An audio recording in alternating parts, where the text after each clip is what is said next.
ఈ పరిశుద్ధాత్మ శక్తి ద్వారా మీరు మాతో మాట్లాడమని ప్రార్థిస్తున్నాం. అలాగే తండ్రి అక్కడ మీరు జ్ఞాపకం ఉంచుకొని అక్కడ కూడా చక్కటి ఆరోగ్యం తెచ్చి మీ సేవ బహుమూలంగా వాడుకున్నది ప్రభావ.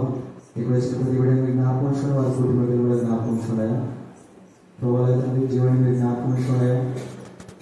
తను ఎంతో తండ్రి మనం ఆనందించాలి ఉన్నాడా తను మీరు రక్షించి తండ్రి తన సోదరు తండ్రి వచ్చిన కృపణ తోడు వచ్చి సాయం చేశారు. అన్ని బట్టి మీకు కొందరు చేస్తున్నాం ప్రభు మరొకసారి తనను మీరు కనుకరించి తనను మీరు రక్షించిన విధానం బట్టి మీకు కొందరు మీ సాక్ష్యాన్ని నిలబెట్టుకోమని ప్రార్థిస్తున్నాం. అలాగే తండ్రి ఫోన్ కూడా మీరు జ్ఞాపకం ఉంచుకోండి. ఫోన్ కూడా మీరు తప్పించి తన ఆపద నుంచి మీరు తనను విడిపించిన విధానం బట్టి మీకు కొందరు చేస్తున్నాం. తన ద్వారా తండ్రి తన చుట్టూన్న తండ్రి వారి ఇద్దరిని మీరు కాపాడిన విధానం బట్టి మీకు కొందరు చెల్లిస్తున్నాం. ప్రభావ ఫోన్ కూడా జ్ఞాపకం ఉంచుకొని మీ సన్నిధానం చేసుకున్నది. అలాగే తండ్రి చిన్న మీరు జ్ఞాపకం ఉంచుకోండి ప్రభావ. బిడ్డ తండ్రి ఆ బిడ్డకు ఉన్నటువంటి గాయము మీరు ముట్టి స్వస్థపరిచి మీ సన్నిధానం చేసుకున్నది. మీ సాక్ష్యం నిలబెట్టుకున్నది ప్రభావ. చేసిన మేలు తండ్రి మర్చిపోవడానికి వీలకున్నట్టుగా మీ సన్నిధానంలో తండ్రి మీ సాక్ష్యం నిలబడి వాక్యాన్ని దయచండి ప్రభావ. లేదంటే డిఎస్ ఎగ్జామ్ రాసి వారి కష్టాన్ని మీరు ఫలితం దయచండి. మీ సాక్ష్యం నిలబెట్టుకునండి. వారికి కావాల్సిన శ్రేష్టమైన జాబును ఆ శ్రేష్టమైన వర్క్ను మీరు మీ జీతంలో నెరవేర్చి మీ జీతానుసారంగా వారికి శ్రేష్టమైన జాబును దయచండి ప్రభావ. వచ్చిన మాటలను బట్టి తండ్రి వారు నిరుత్సాహపడడానికి వీలైనట్టుగా మీ కృప చొప్పున తండ్రి బలపరిచి మీ సహాయాన్ని తండ్రి వారందరికీ తోడుగా వచ్చి సాయం చేయండి. వారిని మీరు ఎలాగైనా నిలబెట్టండి. మీ బిడ్డని తండ్రి మీ సాక్ష్యం నిలబెట్టుకునండి. మీ బిడ్డల తండ్రి టీచర్ పొజిషన్లో ఉంటే తండ్రి ఎంతోమంది చిన్న బిడ్డలందరూ తండ్రి స్టూడెంట్స్ అందరూ తండ్రి బాగుపడతారుగా ప్రభావ. అదే స్థాయిలో మీ బిడ్డలందరూ నిలబెట్టుకోమని ప్రార్థిస్తున్నాను. మీ సాక్ష్యాన్ని నిలబెట్టుకోండి. అలాగే తండ్రి ఇప్పుడు శిక్ష పడబోతున్న తండ్రి నిమిషాలను కూడా మీరు జ్ఞాపకం ఉంచుకునే ప్రభావ. ఆకలి చేసిన పొరపాటు కూడా మీరు ఎలా మన్నించి క్షమించి ప్రభావ బిడ్డ తండ్రి ఆ శిక్ష నుంచి తండ్రి మీరు తప్పించినందుకు మీకు కొందరు చూపిస్తున్నారు ప్రభావ. వారు మరణించిన ఆ వ్యక్తిని కూడా మీరు జ్ఞాపకం ఉంచుకునే వారి కుటుంబీకులు మీరు జ్ఞాపకం ఉంచుకోండి. వారికి ఉన్నటువంటి కోపమును ఆవేదనను ఆ బాధను ఆ బోధనను తీసేయండి ప్రభావ. వారు చేసిన పొరపాట్లు తండ్రి ప్రభావ వారిద్దరు తండ్రి తప్పును ఒప్పుకొని తండ్రి సరి చేసుకున్న భాగ్యం చేసింది ప్రభావ. అక్కడ మీరు జ్ఞాపకం ఉంచుకోండి త్వరగా తండ్రి. మా దేశం తనటువంటి ఈ దేశం తండ్రి త్వరగా వచ్చినట్టుగా సాధించండి. తను మీరు రక్షిస్తున్నారు. తను మీరు కాపాడినందుకు మీకు కొందరు చూపిస్తున్నాను ప్రభావ. తన కొరకు పోరాడుతున్నటువంటి నాయకులు కూడా మీరు జ్ఞాపకం ఉంచుకోండి. మీ విడినటువంటి కేపాలను కూడా మీరు జ్ఞాపకం ఉంచుకోండి. అతన్ని మీ ఎక్కడ విధంగా బతుకం కాబట్టి తను చేసిన పొరపాటులను కూడా మన్నించి క్షమించి మీరు తనని మరొకసారి తండ్రి మీ సన్నిధానంలో కాపాడుకోమని తనని వాడుకోమని ప్రార్థిస్తున్నాను. మీ సేవకులందరినీ మీరు జ్ఞాపకం ఉంచుకోవడం వారందరూ చేసిన సేవ తండ్రి బహుబలంగా చేయటకు సాధించండి. అలాగే తండ్రి ఎక్కడెక్కడైతే తండ్రి ఈ మధ్యాహ్న సమయంలో ఎక్కడెక్కడ తండ్రి కూడా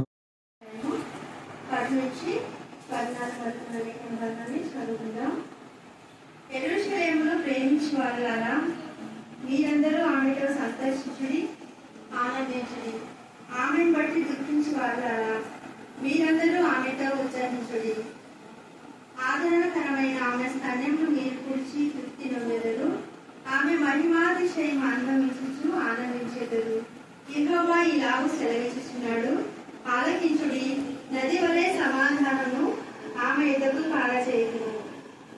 మీరు జనము ఐశ్వర్యం అనుభవించినట్లు ఒడ్డు మీద కొల్లిపారు జల ప్రవాహం వలె మీ ఎద్దకు దాన్ని రాసేతును. మీరు చంకను ఎత్తుకొనబడతారు.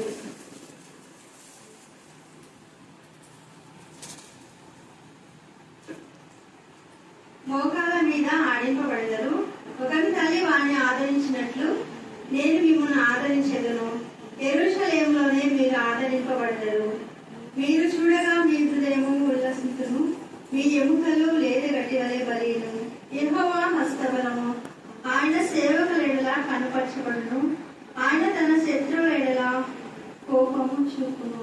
దేవుడి యొక్క పరిశుద్ధ లేఖనములను మన ఇంట్లో దీవించి ఆశీర్వదించిందాక ఆమేన్ ఆమేన్. ప్రశస్తమైన మీ సన్నిధానంలో వధింపబడిన కొలపిన రక్తానికి ఎంత స్థుతించో కూడా తక్కువే ప్రభా. మీరు వాగ్దానం ఇచ్చి వాగ్దానం నెరవేర్చే దేవుడు. వాగ్దానం ఎన్ని అయినాను అన్ని ఉన్నవన్నట్టుగా ఉన్నందుకు మేము స్తుతిస్తున్నాం ప్రభా. స్తోత్రం. మరి ఛానల్ మీరు జ్ఞాపకం చేసుకుని అక్క వారి కష్టార్జితం మా తల్లి మీరు ఆశీర్వదించి పిల్లలందరికీ ఈ విధానంలో సమానంగా పంచిపెట్టడానికి వారికి ఇచ్చిన మంచి మనసును బట్టి మేము స్తుతిస్తున్నాం తల్లి. స్తోత్రం. మరి మా తల్లి దేవా సురేఖ మా తల్లి తల్లిని తండ్రిని బట్టి మీకు వందనాలు చెల్లిస్తున్నాం. దేవా వాళ్ళ అక్కని బట్టి కూడా మేము స్తుతిస్తున్నాం తండ్రి. స్తోత్రం దేవా. వారి యొక్క కష్టంలో మాత్రమే మీరు చూచుతున్న దేవుడు. పిల్లలు ఇలాగా ఒకరిపైన ఆధారపడకుండా ఆశీర్వదించిన విధానం బట్టి మేము స్తుతిస్తున్నాం. మరి సురేఖ చేతుల కష్టార్జితం కూడా మీరు ఆశీర్వదించండి. ప్రతి విషయంలో ఇంటి వారి మా తండ్రి దేవా సమస్యల వలయంలో ఉన్నప్పుడు ప్రార్థన చేయించాలని మీరు జ్ఞాపకం చేసుకుని ఆత్మీయంగా మీరు బలపరిచి స్థిరపరిచి నా తండ్రి. మరి ఇక్కడ అనేక కుటుంబాలు మా తండ్రి వాక్యం వినడానికి శ్రేష్టమైన అవకాశం మీరు దయచేసినందుకు మేము స్తుతిస్తున్నాం. చదవన లేఖన భాగం ఆలోచించి విడిచి మా అందరి జీవితాలు మీరు ఫలింపచేయండి తండ్రి. దేవా ఈ రాత్రి కాల సమయంలో ఎన్నో పనులున్నా దేవ వర్షాకాలం అయినా కూడా పనులకు వెళ్ళిన వాళ్ళు నా తండ్రి కొంత సమయం దొరికితే రెస్ట్ తీసుకోవాలనుకుంటారు. కానీ మీరు ఎంతో ఆశతో ఆసక్తితో మీ సన్నిధికి వచ్చారు ప్రభా. దేవా ఈ సమయం అందు మాత్రమే చేయబడే ప్రార్థన పైన మీ కను దృష్టి ఉంచి చెప్పే లేఖన భాగం మా అందరి జీవితాలు మీరు ఫలింపచేయమని ప్రార్థిస్తున్నాం. ఇది ఒక్క కుటుంబానికే కాదు అన్ని కుటుంబాలకు నా తండ్రి మీ సమాధానం మాత్రమే మీరు ప్రవహింప చేస్తున్న విధానం బట్టి మేము స్తుతిస్తూ అంతకాల చేస్తున్న గద్దించి ప్రార్థనగా బంధించేందుకు వందనాలు స్తుతులు స్తోత్రం చెల్లిస్తున్నాం. దేవా చిన్నను కూడా మీరు జ్ఞాపకం చేసుకుని గొప్ప ప్రమాదం నుంచి చిన్న జీవన మీరు కాపాడారు. దేవా స్తోత్రం. నాయనా మీరు వాగ్దానం ఇచ్చి వాగ్దానం నెరవేర్చే దేవుడా ప్రభా. జీవనం చనిపోతుంది అనేకలు అన్నారు కానీ నా ప్రభా మీరు సజీవుడై తిరిగి గూడుకు తీసుకొస్తారన్నారు. అలాగే తీసుకొని వచ్చారు. వారి తల్లి కూడా నా ప్రభా నీ సన్నిధిలో నా ప్రభా కర్మ బిడ్డంలో మాత్రమే ఆమె చేయించి నేను కనపరిచే కృప దయచేసినందుకు ఎంత స్తుతించో కూడా తక్కువే. సమాధానం ఆమె ఎదుగు ఆ నది వలె ఆమె ఎదుగు అనే మాట ఈ రోజు ఎవరెవరైతే మరి దేవుని యొక్క స్వరాన్ని విని ఇది దేవుని స్వరమే ఇక్కడ వాక్య పరిచయం జరుగుతుందంటే మన ఇష్టానుసారంగా మనం పెట్టుకునేది కాదు. దేవుడు ప్రేరేపణ ఇస్తేనే వాళ్ళు ఇష్టపడతారు. నేను అక్కడికి అన్నా రేపు చదువు కదమ్మా వద్దులే గొర్రెలు పెడదాం లేకపోతే ఒకసారి నేను చెప్తాను పాస్టర్ చూసుకోవాలంటే అస్సలు మొండికి వేస్తారు సురేఖ లేదక 5 నిమిషాలన్నా చెప్పిపోవడం అంటది. 5 నిమిషాలు అయితే చెప్తాం అనుకుంటా నేను. కానీ దేవుడు వాళ్ళ అమ్మకు చూడండి ఎంత నమ్మకం. అక్క అలసిపోయినా కూడా మధ్యాహ్నము తెచ్చింది కాబట్టి మళ్ళా రాత్రి ఉండదు అలసిపోయింది అక్క రాదేమో అంటే వాళ్ళమ్మ లేదు అక్క మాట ఇచ్చిందంటే ఖచ్చితంగా వస్తాయి పో. చూడండి ఎంత నమ్మకం. ఆ నమ్మకమే ఆమెకు ఆపరేషన్ కూడా సక్సెస్ చేసింది ఒకటి. ఆ నమ్మకమే నిజంగా వాళ్ళ తమ్ముడికి పెద్ద విశ్వాసం ఏం లేదు ఓపెన్ చెప్తున్నా. వాళ్ళ అమ్మ కూడా అంత మాత్రమే. కానీ ఆ తల్లి కూతురుకు ఉన్న నమ్మకమే చిన్న విషయంలో కూడా దేవుడు అద్భుతం చేశాడు. ముందే ఏం కాదు ఖచ్చితంగా సెట్ అవుతుంది. అలాగనే దేవుడు ఆ బిడ్డకు చక్కని మరి విధానంలో కాలి ఆపరేషన్ జరిగింది. హల్లెలూయా హల్లెలూయా. వాళ్ళు ఒకటే నువ్వు లేనప్పుడు బాధపడినారు. ఒక రూమ్ ఇచ్చినప్పుడు ఎంత సంతోషపడి ప్రేర్ పెట్టినారు. మళ్ళీ ఒక రూమ్ సరిపోతుంది అనుకుంటే దేవుడు చూడండి డబ్బులు దర్శించారు. ఎంత గొప్ప దేవుడు అంటే మనం ఆయన పైన నమ్మాలి అంతే. అందుకే సమాధానం ఎలాగంటే నది వల్లే సమాధానము పాలం చేయడం అంటే నది లాంటి నీరు ఒకటే చోట ఉంటుందా? ఏమైతే చెప్పండి పారుతుంది ప్రవహిస్తుంది అంటే ఆ యొక్క దేవుడు చేసే నీళ్ళను కూడా ప్రవాహం లాగా వస్తాయంట. తీసుకునేది మనకే మనం పొందుకునే శక్తి మనకు ఉండాలి అంతే. దేవుడు ప్రవాహం లాగా తన ఆశీర్వాదాలు ఆకాశం నుండి తన బిడ్డల పైన రాత్రి పగలు ఆయన విజ్ఞాపన చేస్తూ ఉన్నాడు. ఏమాత్రం హాని జరగకుండా. తల్లి ఆపరేషన్ విషయంలో కూడా ఎంతగా కృంగిపోయి ఎడ్ చేస్తుంది. వాళ్ళ అక్కకి ఎక్కడైతే ఎడ్ చేస్తుంది సురేఖ వెంటనే వచ్చి ప్రాణం చేస్తుంది. పరిమళ వస్తానంటది కానీ రాదు. కాకపోతే ఆమె బాగా ప్రాణం చేస్తుంది సురేఖ. హల్లెలూయా హల్లెలూయా. వాళ్ళ అక్కకు ఉంది రావాలని ఆసక్తి కానీ ఏదో ఒక గిరిని ప్రామిసెస్ అన్నమాట. కానీ వాటన్నిటిని మనం పోగొట్టుకుంటే ఇదిగో సురేఖకి ఇచ్చిన ప్రతి ఆశీర్వాదం దేవుడు పరిమళకు కూడా ఇస్తాడు. హల్లెలూయా హల్లెలూయా. అంటే అనేక ఆశీర్వాదకరంగా. ఇంకా చెప్పాలంటే ఇప్పుడు ఆమె పెళ్ళైంది కాబట్టి ఆమె కుటుంబీకులకు ఆమె భర్త రక్షణ కానివ్వండి వారి పిల్లల రక్షణ వారి యొక్క అత్తమామలు ఎవరైతే ఆమె యొక్క వివాహములకు సంబంధించిన వ్యక్తులు ఉన్నారో వాళ్ళందరికీ దేవుడు ఆశీర్వాదం ఇస్తాడు. మరి ఇప్పుడు ఆ విధానంలో మనం కూడా తల్లి ఇంటి వారికి అత్త ఇంటి వారికి మాన్యత గల కుటుంబీకులుగా మనం ఉండాలి. ఎందుకంటే వాళ్ళ తల్లిలాగా తల్లికి ఆశీర్వదించాడు దేవుడు. ఆమెను బట్టి ఆమె తమ్ముని కూడా. అందుకని ఇక్కడ కింద కూడా వాళ్ళ యొక్క ఎముకలనంట దేవుడు బలే చేస్తాడంట. 14వ వచనం చదవండి. మీరు చూడగా మీ హృదయం ఉల్లసించును, మీ ఎముకలు లేత గడ్డి వలె. ఎముకలు లేత గడ్డి వలె ఇరిగిపోయినటువంటి ఎముకలు దేవుడు కట్టాడు వాళ్ళ చంపున ఎముకలు. ఎంత గొప్ప కృప, గొప్ప దేవుడు, సర్వశక్తిమంతుడు. కరుణా పీఠంలో ఎవరు వచ్చి వాళ్ళు కన్నీరు కార్చిన దేవుడు అస్సలు ఊరుకోడు. Jesus move with compassion. కన్నికరం కల దేవుడు, కన్నికరంతో ఆయన ఇంకంతేగా ప్రవాహం లాగా సమాధానం ఇచ్చేస్తారు వెంటనే. మనం అడిగిన దానికంటే ఉంచిన దానికంటే అధికమైన వేడు. ఆ జీవన విషయంలో 48 గంటల వరకు మేము ఏం చెప్పాం, కానీ ఆయన లాస్ట్ స్టేజ్ లో ఉన్నాడు. ఆయన లోపల అందరు ఇంకా చనిపోయినాడు, మొత్తం గూడంతా తాగిపోయింది. నేనన్నా చావుడు సజీవుడై దేవుడు గూడు చేస్తాడు. 48 గంటలు అన్నప్పుడు ఆ రోజే ఆ బిడ్డకు మంచిగా సెన్సేషన్ వచ్చింది. మేము పెళ్లి ప్రేర్ చేసిన తర్వాత హల్లెలూయా, హల్లెలూయా, అందరూ చేశారు ప్రార్థన. దేవుడు అందరి యొక్క ప్రార్థన విని ఆ కుమారుడికి ఇంకా మీరు కూడా ప్రార్థన చేయండి. చక్కగా ఆ బిడ్డ మాట్లాడాలి, లేచి నడవాలి. అది ఆ యొక్క నిజంగా చూస్తే ఎముకలు ఎవరి ఎముకలు బలహీనంగా ఉన్నా ఈ రాత్రి కాలంలో మీ యొక్క ఎముకలను దేవుడు లేత గట్టి వలె బలే చేయనంట. ఇక్కడ ఎంత నాకు అది చదివేటప్పుడు ఆశ్చర్యమైపోయింది. ప్రభు లేత గట్టి వలె బలీను అని మీరు అంటున్నారు, అదేంటి గడ్డి ఊరికే ఇట్లా చుచ్చితే పోతుంది కదా అని నేను అనుకున్నాను. కానీ గడ్డి కొంతమంది జీవితాల్లో అంటే తిన్నాము అనుకో మనము, అసలు జీవితం కాదు. అర్థమైందా? పశువులం కాబట్టి అవి కూడా మళ్ళా కసిలే గడ్డిని కట్టేస్తారు నిశ్చితంగా. అప్పుడు నాకు మనసు వచ్చింది. నాకు తెలిసిన ఒకసారి దాని కోపం వచ్చినప్పుడు అంటే కంటిన్యూగా చికెన్ వేసినాం అనుకో, దాన్ని బాగా ఒకరోజు చికెన్ ఒకరోజు మటన్ ఇట్లా టేస్ట్ ఎక్కువ ఇష్టపడుతుంది. సేమ్ అదే వేస్తే అది కొంచెం గడ్డించదు. తర్వాత అక్కడ అది తప్పకాయ కొట్టా అంటే వెంటనే కట్టడానికి గడ్డి ఉండదు. ఓహో అప్పుడు గడ్డి ఎంత బలమైంది కదా, ఇది జీర్ణం కాదు. అప్పుడు నాకు అర్థమైంది, బలమైన లేత గడ్డి వలె బలియున అంట. తేటగా మాట్లాడుతున్నాడు దేవుడు. హల్లెలూయా, హల్లెలూయా. కొన్ని ఆహార పదార్థాలు జీర్ణం అవుతుంటాయి, ఆకులు కూడా, కానీ కొన్ని జీర్ణం కావు. అంటే అంత పటిష్టంగా ఎముకలు కూడా దేవుడు బలి చేస్తాడు. అక్కడ అర్థంతో మాట్లాడుతున్నాడు. కారణం ఏంటి అంటే మనము అందరం కలిసి సంతోషించడం. అందుకనే పైన 10వ వచనంలో యెరూషలేమును ప్రేమించు వారలారా అన్నారు. యెరూషలేము అంటే దేవుని సన్నిధి, యెరూషలేము అంటే దేవుని యొక్క పిల్లలు, యెరూషలేము అంటే దేవుడు ప్రత్యేకించి ప్రతిష్ఠించిన జనాంగం. సియోను కుమారి సంతోషించి ఆనందించము, గంతర్వేము, ఇదిగో నీ రాజు, నీకు రాజుగా ఉన్నటువంటి ఆయన నీ దగ్గరికి వస్తున్నా అంటే, ఆయన రారాజు నీ దగ్గరికి వస్తున్నా అంటే నిన్ను ఎప్పుడు మరి తక్కువ చేసి ఆయన నిన్ను చూడాడు. రారాజు వస్తున్నాడంటే సమృద్ధి అయిన జీవితం నీకు ఇవ్వడానికే ఆయన వస్తాడు. హల్లెలూయా, హల్లెలూయా. ఆ రారాజైన యేసయ్య ఈ వాక్యమే. ఈ వాక్యం ఇక్కడ బయలు వెళ్తుందంటే విన్న వాళ్ళందరి జీవితంలో వాళ్ళ జీవితము, వాళ్ళ కుటుంబము, వాళ్ళ పిల్లలు లేత గడ్డి వల్ల దేవుడు బల చేస్తాడు. మీకు నమ్మకం అంటే ఈ వాగ్దానం మీరు స్వతంత్రించుకోండి. హల్లెలూయా, హల్లెలూయా. అందుకే ఇక్కడ ఒక్కరని చెప్పలేదు, మీరందరూ ఆమెతో సంతోషించుడి, ఆనందించుడి. మరి అందరికి ఎన్ని పనులు ఉన్నాయి, వర్షాకాలం కదా, మరి ఈ రోజు సంత పోయి చూడాలి. అయినా కూడా ఎంత ఆసక్తి వచ్చారు, దేవుడు ఎంత సంతోషపడతారు. అందుకే మీరందరూ ఆమెతో సంతోషించుడి అన్నాడు. ఎవరైనా బాధలో ఉంటే అందరం కలిసి బాధను షేర్ చేసుకోవాలి. ఎవరైనా ఇలాగా సంతోషంగా కృతజ్ఞత కూడా ఏర్పాటు చేసినప్పుడు మనం కూడా మనం చేసిన మేడను బట్టి అక్కడ కూర్చొని దేవుని స్తుతించగలిగి ఉండాలి. ఆ మేలును తర్వాత మనం చేసిన మేడలన్నింటినీ స్తుతించగలిగాలి. అందుకని ఇప్పుడు ఈ యొక్క కుటుంబంలోనే ప్రార్థన. కానీ నేను ఎందుకు చెప్పా, జీవన్ మరి ఆ యొక్క పిల్లోని బట్టి ఇంకా చాలా మంది జీవితాల్లో గుర్తు చేసుకోవాలి. పరిమళ జీవితంలో కూడా వాళ్ళ యొక్క డెలివరీ విషయంలో అన్ని విషయాల్లో దేవుడు నేను చేస్తున్నాడు. అవన్నీ మనం చేసిన మేడను బట్టి జ్ఞాపకం చేసుకోవాలి.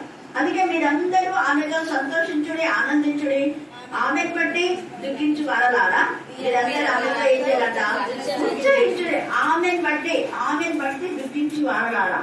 ఒకరికి బాధ వచ్చినప్పుడు అందరూ ఏం చేస్తున్నారు, ఎందుకు ఎవరి గురించి అంటే నిజంగా చెప్పాలనుకుంటే ప్రస్తుతం దేవుడు అది కూడా అద్భుతం చేశాడు. ఎంత గొప్ప దేవుడు అంటే ఆయన సర్వశక్తిమంతుడు, సర్వోన్నతుడు, సర్వ అంతరి ఏ విషయంలో నేను వెంటనే యూట్యూబ్ లో చూస్తున్నా, వెంటనే ఆమె ఆదరణ విధానంలో లేఖన భాగాలు కొన్ని పంపేసి నేను ప్రేర్ చేసి సాగినప్పుడు కన్నాపీఠంలో 7 సంవత్సరాలుగా సఫర్ అయింది. ఆ తర్వాత అర్ధగంటలో నేను చూసింది ఏమంటే ఆమె గురి ఆ యొక్క వాయిదా వేయబడిందని చూశాను. ఎంత సంతోషమైంది. మన వాళ్ళకి అందరూ చెప్పాను, ఇలాగ ఉంది దానికోసం మీరు ప్రేర్ చేయండి అంటే వాయిదా అన్నారు. ఇప్పుడు దేవుడి చిత్తం అయితే దైవజనుడు కేఎఫ్ఆర్ గారు ఎంతగా తన యొక్క కూతురు లాగా లేదా తన చెల్లెలాగా బాధ్యత వహించి తీసుకున్నారు. అది మనం కూడా ఒకరి బాధను మన బాధగా అనుకోవాలి. బాధ వస్తే నాకేందే, బాధ చెప్తే నాకేంది అనుకుంటే ఎప్పుడు అట్లాంటి వాళ్ళ కుటుంబాలు ఆస్వాదించబడ గుర్తుపెట్టుకోండి. ఎప్పుడైనా ఒకరి సమస్యను మన సమస్యగా మనం ఎప్పుడైతే బేస్ చేస్తామో అప్పుడే దేవుడు మన జీవితాన్ని ఆస్వాదిస్తాడు. అందుకనే మీరందరూ ఆమెతో ఉచ్చరించారు. ఎవరెవరు ఆమెను బట్టి దుఃఖించు వాళ్ళ నిజంగా ఎవరైతే కరుణా పీఠంలో వచ్చి ప్రార్థన చేసి ఆదరణ పొందుతారు అందరికీ దేవుడు దర్శించారు. ఒక్కరికి కాదు, అందరికీ టోటల్ గా. మీరు కావాలంటే వాళ్ళని అడిగి చూడండి. ప్రతి ఒక్కరికి ఎంత ఇదిగా మేరీ టీచర్ ఎంత ఏడ్చిందో అంత సంతోషపడింది. అప్పుడే వాళ్ళ ఇంట్లో అంతా అద్భుతాలు. వాళ్ళ నాన్న ఉన్నప్పుడు కారు కొనలేదు కానీ వాళ్ళ నాన్న చనిపోయిన తర్వాత చిన్న కారు కొన్నాడు. హల్లెలూయా హల్లెలూయా హల్లెలూయా. చూడండి, ఏదో ఒక విధానంలో దేవుడు అద్భుతంగా. తర్వాత తమ్ముడి విషయంలో ఇద్దరికి గవర్నమెంట్ జాబ్ వచ్చింది. అందుకే ఎందుకు నేను ఈ మాట చెప్తున్నా అంటే మనము ఇతరుల బాధ మన బాధ అని అనుకున్నప్పుడు మన జీవితాల్లో దేవుడు ఆశీర్వదింప చేస్తాడు. మధ్యాహ్నం వేళ కూడా అదే మనం ధ్యానం చేసుకున్నాం. ఇక్కడ మనం చూస్తే లూకాసు వార్తలో మధ్యాహ్నం వేళ కూడా అదే.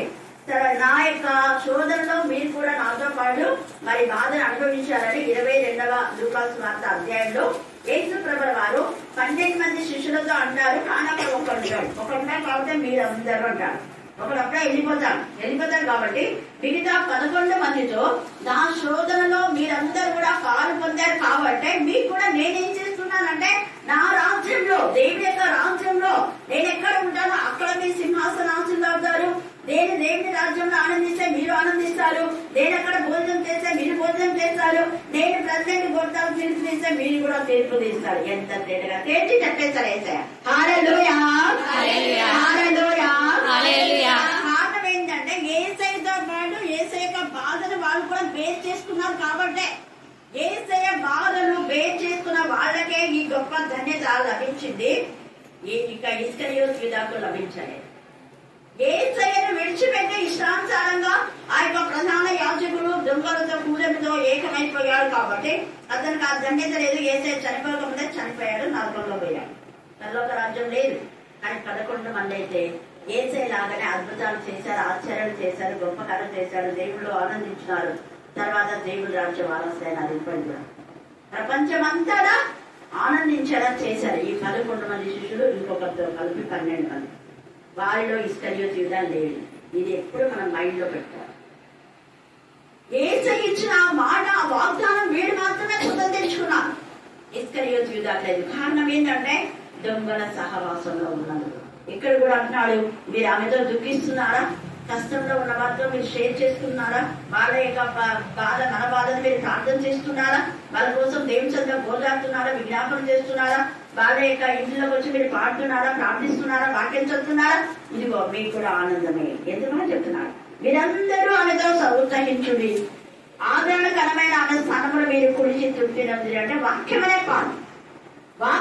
పాలను. అందుకే మొదటి పేజీలో తేటగా 2వ అధ్యాయంలో అంటాడు, వాక్యం అనే నిర్మలమైన వాక్యం అనే పాల వల్ల రోజంతా మనం ఎదగాలంట. ఎదగాలని చెప్తున్నాడు. ఆమె మహిమాతిశయము అనుభవించుచు ఆనందించదు. ఎవరి మహిమాతిశయము అంటే దేవుని యొక్క వాక్యం, పరిశుద్ధాత్మ యొక్క శక్తి, పరిశుద్ధ యొక్క ఆదరణ, దేవుడి పైన ఆధారపడినటువంటి ఒక సంఘం. ఆమె ఆమె ఆమె అంటే దేవుడి యొక్క సంఘం, దేవుని చేత ఏర్పరచబడిన వాళ్ళు. స్త్రీ అని, పురుషుడని, హెల్లెనీయుడని, మరి తర్వాత గ్రీకు దేశస్తుని భేదం లేదు. ఆ సంఘం ఈ సంఘం అని లేదు. Where they are gathered 2 and 3 together in the name of Jesus, then Jesus is there.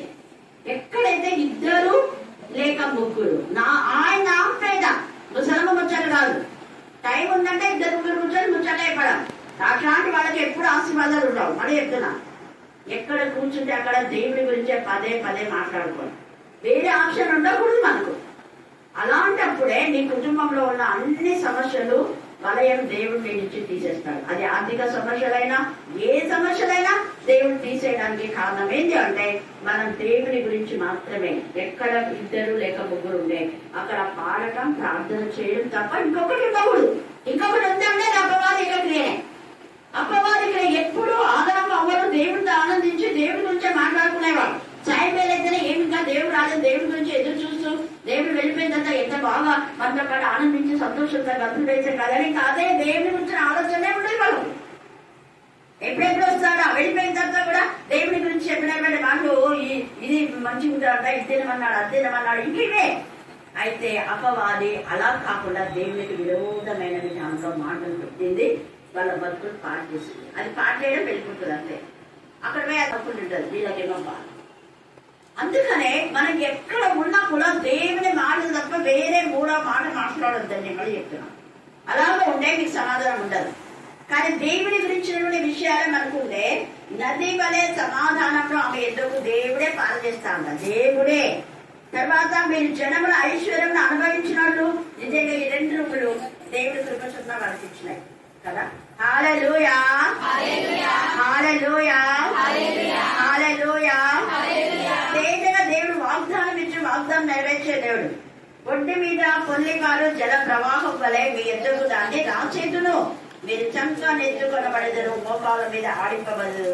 ఒకరి తల్లి వారిని ఆదరించినట్టు నేను మిమ్మల్ని అయితే ఎక్కడ ఆదరిస్తాంట? యెరూషలేములోనే. మళ్ళా యెరూషలేం అంటే దేవుని సన్నిధి. దేవుని సన్నిధిలో ఉండే వాళ్ళకు ఎప్పుడు ఏది తక్కువ కాదు అన్నది పరిశుద్ధాత్మ దేవుడు మాట్లాడుతున్నాడు. సామెతలు 3వ అధ్యాయం 6-8 వచనాలు. సామెతలు 3:6-8 చదవండి. నీ ప్రవర్తన అంతటి యందు ఆయన అధికారంలోకి అది అక్కడ మన యొక్క ఇష్టానుసారం కాదు, ఆయన అధికారం కంటే ఆయన నా పేద పలాంటి ప్రార్థన జరుగుతుందంటే వెంటనే వచ్చేసేది అంతే. అక్కడ ఎందుకు ఇక్కడ ఎందుకు అనుకున్నామంటే అంతే నీ బతికిందంతే. అందుకే ఎంత బాగా చెప్తున్నాడు చూడండి, ప్రవర్తన అంతటి యందు ఆయన అధికారానికి ఒప్పుకో. ఎప్పుడైతే ఆయన అధికారానికి మనం ఒప్పుకుంటామో అప్పుడు అనేక ఆశీర్వాదం. ఎన్ని కష్టాలు వచ్చినా దేవా నువ్వు చెప్పావు కదా, నీ మాటకే లోపడతా అంతే. దేవుడు మన ఎంత లిఫ్ట్ చేస్తాడో అంత చేస్తా. మన శత్రువు అయితే మనకు బలమైన కోటగానే ఉంటాడు. మన శత్రువు అయితే మన తల అయితే వాళ్ళ తల దించేలాగా చేస్తాడు. వారి వేడి కూడా చెల్లకుండా చేస్తాడు దేవుడు. అంత గొప్ప దేవుడు. 8వ వచనం. అప్పుడు నీ దేహమునకు ఆరోగ్యమును నీ ఎముకలకు ఎముకలకు సత్తువా నీ దేహంలో కూడా దేవుడు ఆరోగ్యం ఇస్తాడు. దేనిగా మాట్లాడుతున్నాడు. సామెతలు 10వ అధ్యాయము 35వ వచనం చదవండి. 3:5 వచనం 5వ వచనం. నీ స్వబుద్ధిని ఆధారం చేసుకొనక సామెతలు 10:3-5. యెహోవా యెహోవా నీతిమంతుని నీతిమంతులు ఏం చేయలేరట? ఆకలి. ఆయన పైన నమ్మిక ఉంచే వాళ్ళు ఆకలి కొననీయమంటే నువ్వు జ్వరం వచ్చినా ఏదో ఒక విధాలు తింటారు. ఏ రోగం వచ్చినా చాలా మంది షుగర్ అంటున్నా అన్ని తినేస్తుంటారు. కారణం ఏమిస్తారంటే హల్లెలూయా. అందుకే నీతిమంతులైన ఆకలి కొననీయరంట. 5వ వచనం. వేసవి కాలమున పుట్టువాడు బుద్ధిగల కుమారుడు, కోపకాలమందు నిద్రించువాడు అది దేవుని యందు భయభక్తి కలవాళ్ళు, బుద్ధి కలవాళ్ళు వేసవి కాలం అంతా ఇలా వాక్యం విన్నప్పుడే వాక్యం విని వాళ్ళ కుటుంబాలు కట్టుకుంటారు. వాక్యం వినపడుతుందే ముసలమ్మ ముచ్చట్లు పెట్టింది. అవును కదా, ప్రార్థన జరుగుతుంది, దగ్గరే కదా, వెళ్దాంలే అన్న ఇంగిత జ్ఞానం లేదు. ఖచ్చితంగా చెప్తున్నాను నేను, దేవుడు ఒక రోజు ఎక్కడుంటాడు. ఇంతగా నేను ఎక్కడి నుంచో పంపించి మీకు వాక్యం వినిపిస్తుంటే మీరు నిమ్మకు నీరెత్తినట్టు ఉంటారా అని దేవుడు ఎక్కడుంటాడు. అందుకని ఇక్కడ తేజగా వేసవి కాలం అంటే వాక్యం వినపడినప్పుడు వాక్యాన్ని కూర్చుకోండి, తినండి, వాక్యం సమకూర్చుకోండి. మీ హృదయమైన కొట్లలో వాక్యంగా నింపుకుంటే నీకు అదే ఐశ్వర్యం. అప్పుడు నువ్వు ఎవరిని అడగవు, ఇతరులకు ఇచ్చేదానిగా ఉండవు కానీ ఆశించేదానిగా ఉండవు. తేజగా మాట్లాడుతున్నారు. అందుకే జనముల ఐశ్వర్యము అంటారు పరిశుద్ధాత్మ. వాక్యంలో ఉండే వారికి కొలువ అనేది ఉండదు. కీర్తన ఫిలిప్పి 4:7. ఫిలిప్పీకి రాసిన పత్రిక 4వ అధ్యాయము 7వ వచనం.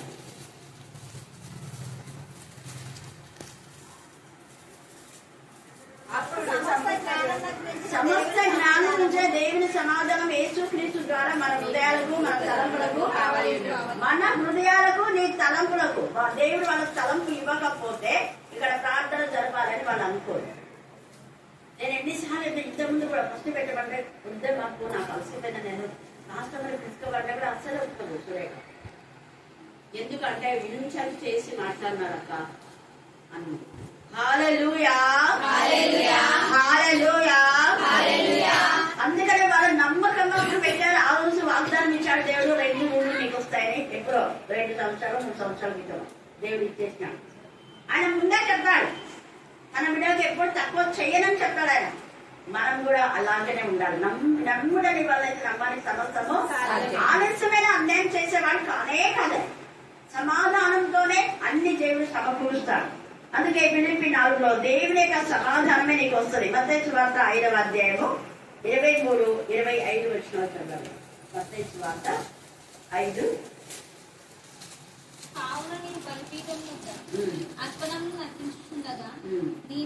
సమాధానం అనేది మనం ఉండాలి. గొడవతో కాదు. మనం ఎవరికైనా హాని చేస్తే వాళ్ళ దగ్గరికి వెళ్ళి క్షమాపణ కోరుకొని ఆ సమాధానం పడకుండా నువ్వు వాక్యం చెప్పినా ప్రాణం చేసినా ఏం చేసినా కూడా వేస్ట్. అక్కడ దేవుని సన్నిధిలో నేను 10,000 ఇచ్చినా 5,000 ఇచ్చినా, నేను ఇన్నిసార్లు వాక్యం చెప్పినా అన్నిసార్లు చెప్పినా అది నడిపిస్తున్నా, ఇదే వేస్ట్. అది నువ్వు అది లాక్కొని ఆడ కానుకలిచ్చేది. ఒకరికి ఇవ్వకుండా నువ్వు కానుకలిస్తే అవి అద్భుతం కావాలి. నీ కష్టార్జితం దేవుడు దీవించాలి. నీ కష్టంలో నువ్వు ఫలింప చేయాలి. అది దేవుడు ఇష్టపడతాడు. ఒకరు దోచుకొని నేను ఇస్తానులే అంటే, నేను వాక్యం చెప్తా అంటే అది అసలు దేవుడికి నచ్చదు. అందుకే ఇక్కడ ఎవ్వరు మరి సండే స్కూల్ లేదు, సివిల్ అది సరిగా లేదు, యూత్ లేదు. అలాంటప్పుడే దేవుడు నన్ను ఇక్కడ పంపించాడు. బాగా యూత్ నడిపిస్తుంటే నేను వచ్చి నడిపిస్తాను నేను ఎప్పుడు చెప్పాను. సీల కూడా బాగుంది నేను చేస్తాను ఎప్పుడు చెప్పాను. బైబిల్ స్టడీ లేదు. లేనప్పుడే దేవుడు కృప చూపించాడు. అక్కడ జరిగేది చెప్పాను కదా, పాల వేసిన వాళ్ళ మీకు సాక్ష్యం చెప్పినారు. ఎప్పుడు మన ప్రతిష్టప్పుడు కర్ణాపేట ప్రతిష్టప్పుడు రెగ్యులర్ గా జరిగేది మా ఇంట్లో. అక్కడనే అంతమంది పరిశుద్ధ ఆత్మ పొందారు. వాళ్ళందరూ ఇప్పుడు ఒక్కొక్కరు ఒక్కొక్క విధానంలో దేవుడు వాడుతున్నారు. అందరూ ఆ ఇండిపెండెంట్ చర్చిలోనే, కొంతమంది సిసి చర్చిలోనే మా ఇంటిగా వాడబడుతున్నారు. దేవుడి కార్యాలంటే తక్కువగా అక్కడ అంత మెరకలు చేశారు. వాళ్ళ గుళ్ళలో కూడా అదే చేయండి, సేమ్ చేసినాడు దేవుడు. ఆయన పక్షపాతి కాదు. అక్కడ ఎంతమంది రివైవల్ చేసినారో ఇక్కడ నుంచి కూడా పోయిన వాళ్ళందరూ అలాగనే మైకి డిఫరెన్స్ గా వాడబడుతున్నారు. వివాహమైన మరి ఏ ప్రాంతంలో అక్కడంతా అందరికీ జాబ్సే. మనకి గ్లోరీ భక్తకు, విక్టోరియా భక్తకు, జాషువా మధుమతి కూడా చేస్తుంది, జాబ్ చేస్తుంది, కాంతమ్మ చేస్తుంది. అలాగా ఎవరెవరైతే అక్కడ ఉన్నారో అందరినీ దేవుడు దయచేస్తున్నారు. హల్లెలూయా, హల్లెలూయా, హల్లెలూయా. ఆయన మాట ఇచ్చి తప్పడానికి నరమాత్రుడు కాదు. నరులైతే మాట ఇచ్చి ఈ రోజు రేపనే అయితే అబద్ధాలు చెప్తారు. దేవుడు అలా చెప్పాడు. ఆయన మాట ఖచ్చితమైన ఎంత తేజగా మాట్లాడుతున్నాడు. సామెతలు క్షమించండి, కీర్తన 23, 4-5 వచనాలు. గాఢాంధకారపు లోయలో నేను సంచరించాను, భయపడు ఏ అపాయం నీకు రాదు. కారణం యెహోవా కాపరి కాగల జనుడు. యెహోవా నా కాపరి, నాకు అసలు తక్కువ లేదు అంటారు. ఒక్కరిని ఆశించాలి జీవితం. దేవుడు ఎంత గొప్పప్పుడు ఒకరిని అడుగుకున్న వాళ్ళకు ఉన్నంతలో జీవిస్తున్నాడు. నిజంగా సురేఖ వాళ్ళ అమ్మగారి వాళ్ళ నాన్నగారు ఎంత నెమ్మదితో దేవుడు వాళ్ళని కాపాడుతున్నాడు. అందుకే ఇక్కడ మాట్లాడుతున్నాడు. యెషయా 9:6లో కూడా ఆయన సమాధానం కర్త, ప్రిన్స్ ఆఫ్ పీస్. ఆయన ఎంత బాగా చెప్తున్నాడు. ఆయన రాజులకు రాజు, ఆయన సమాధానపు రాజు. ఎంత చక్కగా సమాధాన అధిపతి ఆయన. మన భారమంతా ఆయన మోసుకుంటున్నాడు. కాబట్టి మనము చేయవలసింది ఒక్కటే, ఆయన సన్నిధిలో ఎల్లప్పుడూ ఆయన స్తుతించాలి. టైం ఉన్నప్పుడంతా వాక్యం మనం తినాలి. ఇది నీకు దొరికింది కదా, తినేసేయండి, ఎహెస్కేల్ తింటాడు. అది తిన్నప్పుడు నీకు మాధుర్యంగా ఉంటది. తర్వాత అనుభవించాలంటే కష్టం పడతాయి. నువ్వు వాక్యం వినడానికి పోతే అక్కడే నువ్వైనా ఇక్కడే పోతే అంటారు వాళ్ళని. మనకు అవసరం లేదు. కానీ మనము మాధుర్యమైన జీవితం దేవుడు మనకిస్తాడు. రాత్రి కాల సమయంలో ఎంత దొరికితే అంత వాక్యంలో నింపబడి దేవుడికి ఇష్టంగా ఉంటాం. దేవుడు ఈ లేఖన భాగాన్ని దీవించి ఆశీర్వదించును గాక. ఆమేన్, ఆమేన్, ఆమేన్. ప్రార్థన. మాకు ఇచ్చిన విధానాన్ని బట్టి స్తోత్రములు వందనములు చెల్లిస్తున్నాం తండ్రి. ఒకరి తల్లి వాడిని ఆదరించినట్టుగా నేను నిన్ను ఆదరించదనని సెలవిచ్చినారు ప్రభు. నీ ఎముకలకు లేత మొక్క వలె ఎదజిల్లింప చేసేదనని సెలవిచ్చిన దేవుడు తండ్రి. ఏ స్థితిలో పడి ఉన్నాము ప్రభు జ్ఞాపకం చేసుకున్నైనా, నీ వైపు చూస్తూనైనా నడిచే బిడ్డలుగా ఉండుటకు సహాయములు దయచేయమని అడుగుచున్నాం తండ్రి. నది వలెనైనా మమ్మల్ని ప్రవహింప చేసిన దేవా మీకు స్తోత్రాలు వందనాలు చెల్లిస్తున్నాం తండ్రి. ఈ రాత్రి కాల సమయం అందునైనా యెహోవా నా కాపరి, నాకు ఏ మేలు కొదవ లేదని మీరు సెలవిచ్చిన రీతిగా ప్రభు ఇక్కడ చేరిన ప్రతి ఒక్క బిడ్డను జ్ఞాపకం చేసుకుని నైనా అటువంటి ఆశీర్వాద బిడ్డలుగా ఉండే భాగ్యాన్ని దయచేయండి నైనా. మా కుటుంబాలను మేము కట్టుకునే కృపను మాకు దయచేయమని అడుగుచున్నామునైనా. నైనా గుణవతిరాలైన శ్రీ తన ఇల్లును కట్టును, మూర్ఖురాలైన శ్రీ తన చేతులతో తన ఇల్లు ఊడబెరుకునని సెలవి ఇచ్చారు ప్రభా. ఇక్కడ కూడిన ప్రతి ఒక్కరు ప్రభా గుణవతిరాలమైన స్త్రీ వలెనైనా మా ఇల్లులను నైనా మా కుటుంబాలను కట్టుకున్నటకు నీ కృపను మాకు తోడించండి ప్రభా. ఇక్కడ నేను ప్రవళికను నైనా సురేఖను ప్రభు వాళ్ళ అమ్మను నాన్నను నైనా మీరు దీవించి నైనా ఇచ్చిన గృహమును బట్టి మీకు స్తోత్రములు వందనములు చెల్లిస్తున్నాం నైనా. వారి కుటుంబంలో ఉన్న ప్రతి సమస్యలను తీసివేయండి ప్రభా. కుటుంబంలో శాంతిని సమాధానముని నెమ్మది దయచేయండి నైనా. జేజీడి అయిపోకులు మంచి ఆరోగ్యమును దయచేసి నైనా మిగతా వారి కుటుంబ సభ్యులను కూడా నైనా మీరు దీవించండి, ఆశీర్వదింపచేయండి నైనా. వారి కుటుంబాలలో ఉన్న ప్రతి కొరతను తీసివేసి నైనా కుటుంబంలో నెమ్మదిని శాంతిని సమాధానమును అనుగ్రహింపచేయమని ఈ రాత్రి కాల సమయం అందు ఇక్కడ వచ్చిన ప్రతి బిడ్డను మీరు దీవించి ఆశీర్వదింపచేసి నీ కృపలో వాడుకొనమని ఈ చిన్ని ప్రార్థన నీకే సమర్పించుకుంటూ నన్ను నేను తగ్గించుకుంటూ నీ నామం హెచ్చించే కృపను తోడించమని త్వరగా రానే యేసుక్రీస్తు వారి నామంలో